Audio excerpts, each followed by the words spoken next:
안녕하세요. 부동산 라이프 브라더 브라더입니다. 팀장님, 요즘에 아파트 규제를 정말 떠들썩하죠? 네, 요즘 장난 아닙니다. 아시다시피 주택담보대출이 6억으로 막히면서 투자자들이 대체 물건들을 많이 보고 있으신 것 같아요. 그래서 저희가 요즘 너무 바쁘죠? 네, 그래서 오늘은 현금 5억 이내로 매입할 수 있는 빌딩을 한번 찾아봤는데요. 생각보다 5억이면은 큰 돈이잖아요. 근데 맞아요. 건물을 사시려고 보시면은 마땅치 않으실 겁니다. 근데 저희가 준비해놓은 건물들이 굉장히 좋았던 매각 사례입니다. 그래서 오늘 총 3건을 준비해봤는데 서울 2건, 인천에 있는 1건, 총 3건을 준비해봤으니 하나하나씩 살펴보면 좋으실 것 같습니다. 네, 첫 번째 사례입니다. 황학도에 있는 GS25. 손님한테 브리핑 해보셨어요? 좀 슬픈 게 네. 제 손님이 지방에 있으셨어요. 이게 네. 물건이 나오자마자 물건 자료를 바로 보내드리고 건물을 바로 가보셔라 했는데 3시간이 걸려서 건물까지 도착을 하신 거예요. 건물 한번 보시고 마음에 드셔가지고 계약을 하고 싶다 했는데 그 사이에 가격금 들어갔더라고요. 와, 그 간발의 차이로요? 네, 3시간 안에 가계약금이 들어갔더라고요. 요 물건은 이제 시장에 나오고 이제 하루만도 아니죠. 몇 시간 만에 가계약금이 입금된 사례인데요. 10억 이하 중구 황학동의 일반 상업지역, 중개기에 대한 추가 수입까지 있고 만실 기준으로는 한 5% 거의 서울에서 나올 수 없는 임대 수익이었던 것 같아요. 키워드만 봐도 뭐 가계약금 바로 입금하셔야 되겠죠? 아쉬웠던 사례입니다. 네.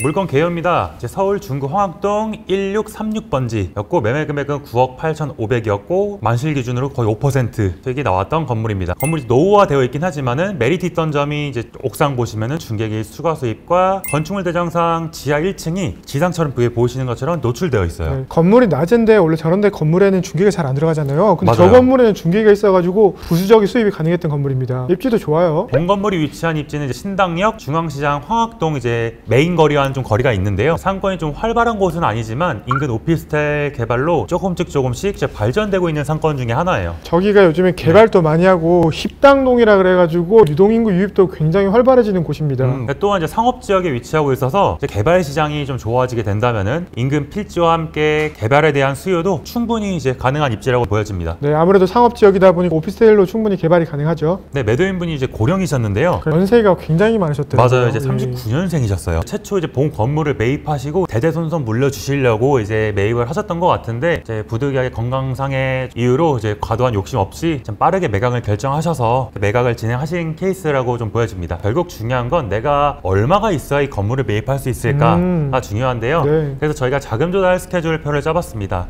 매입금액 9억 8,500에서 취등록세, 중개보수, 그 다음에 이제 보증금을 차감을 하면은 약 10억 정도가 필요한데 여기서 레버리지 약 80%를 이용하면은 2억 초반 정도면 이제 매입을 할 수 있었던 사례고 대출 비율이 좀 부담스러우시다면은 조금 유연하게 좀 조율하셔도 충분히 메리트 있었던 건물이라고 생각합니다. 야, 현금 초중반으로 10억대 건물을 사면은 네. 저는 괜찮은 투자셨던 것 같아요. 놓쳤던 고객분도 많이 아쉬워하고 있으십니다. 그래서 다른 물건 매입해드렸어요? 아직 못 해드렸습니다. 혹시라도 좋은 조건의 건물 있다 그러면 저희한테 연락 주십시오. 매수자분들이 기다리고 있습니다.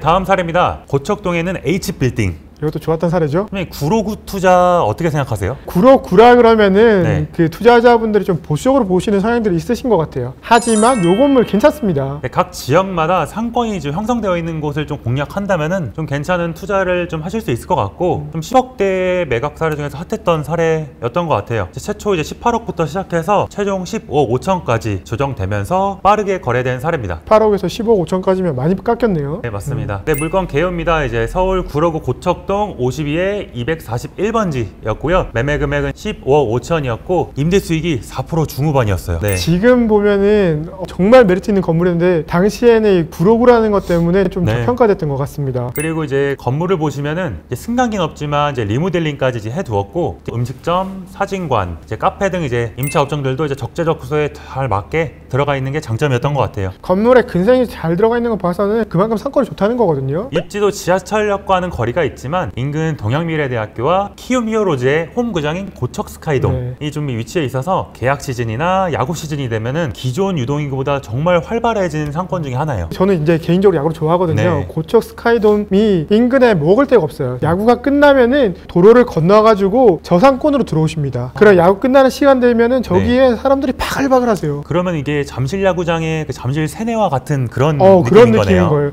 인근에 마땅히 술을 먹거나 여유를 즐길 곳이 저것밖에 없습니다. 그래서 상권 조사도 추가로 해봤는데요. 본 건물이 있는 라인이 인근 상권 중에서는 좀 메인 상권이라서 유도인구도 좀 집중되는 걸 볼 수 있어요. 양극화가 점점 심해지다 보니 내가 검토할 수 있는 금액대에서 최적의 상권, 최적의 조건으로 투자를 하시는 게 리스크 방어 목적에도 좋을 것 같아요. 그리고 제가 추가로 유동인구도 촬영을 해봤는데요. 점심시간보다는 당연히 술과 음식점들이 많다 보니까 네. 저녁 시간에 유동인구가 좀 집중돼 있는 상권이거든요. 대학생들도 있다 보니까 저녁에 네. 술 한잔 하러 많이 나오죠. 결국 이 물건도 내가 얼마나 있어야 매입이 가능한지 중요한데요. 매입 금액 10억 5천 기준, 취등록세, 중개보수, 보증금을 차감하면은 10억 5천, 대출을 80% 이용했을 때 약 3억 초반 정도면 매입이 가능했던 물건입니다. 자금 스케줄은 저렇게 짜드리지만 실제로는 조금 더 비용이 추가적으로 발생하는 것들이 있습니다. 그러다 맞습니다. 보니까 저금액에 맞춰서 현금을 준비하시면은 자금 스케줄에 문제가 생길 수도 있습니다. 조금 네. 여유롭게 네. 준비하시는 걸 좀 추천드립니다.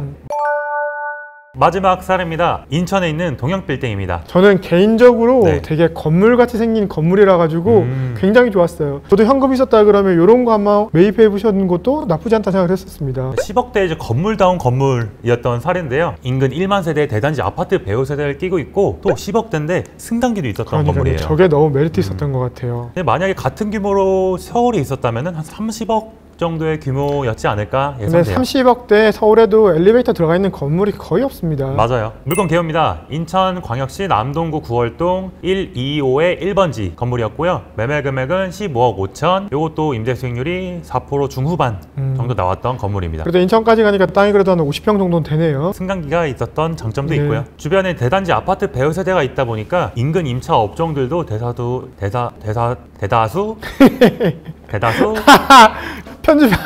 편집을 살려주시면 안 돼요?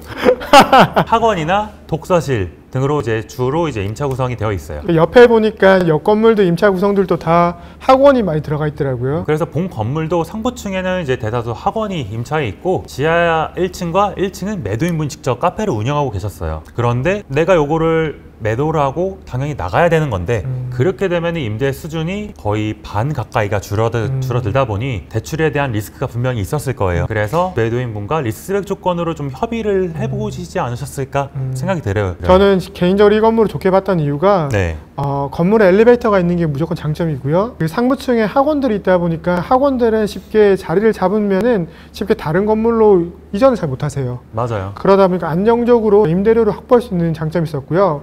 반대로 그 이지한 팀장이 얘기한 것처럼 1층이 매도인 지형이다 보니까 비어질 수도 있겠지만은 반대로 내가 기회가 돼서 장사까지 해볼 수 있는 좋은 입지지 않나 생각을 해서 좋았던 건물이었습니다. 이렇게 직영으로 운영하시던 부분이 빠지게 되면은 임대 수익이 단기간에 좀 확 떨어지는 리스크가 생길 수 있는데 반대로 생각해서 매도인분에게 임차를 맞출 때까지 한 1년이나 2년 정도 리스백에 대한 조건을 협의를 해보는 것도 매입하는 입장에선 리스크를 방어할 수 있는 수단이지 않을까 생각이 듭니다. 다음은 저금 스케줄입니다. 매입금액 15억 5천 기준, 취등록세, 중개보수, 보증금 차감하면은 15억 6천 정도가 필요하고 대출을 이용했을 때는 3억 초중반 정도 필요했던 사례입니다.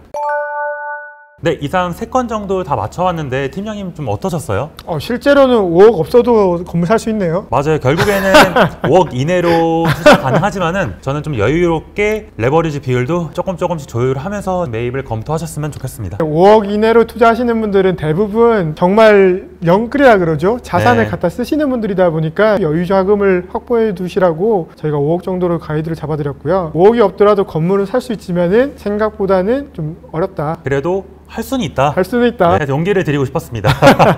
네, 이상 5억 이내로 매입 가능한 건물 사례를 살펴본 브라더였습니다. 안녕!